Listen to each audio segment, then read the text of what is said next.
请问一下谢振六律师啊，你是谢振六律师嘛，对不对？是，我哥哥谢振武嘛。啊，所以你是谢振六嘛，对不对？是。我想请问一下，您今天接这个 case 收多少钱啊？这个就有点小看了。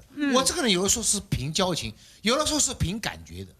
我跟这个潘小姐，你问她，我不收费的。哎呀，我知道，对，我告诉你，这个谢振六律怎么样？非常的色，只要是美女啊，他都不收钱。我看不是，不止这样子，不止这个样子。对，我觉得是那个胸部哦 ，C 以上不收钱，C 以下那绝对。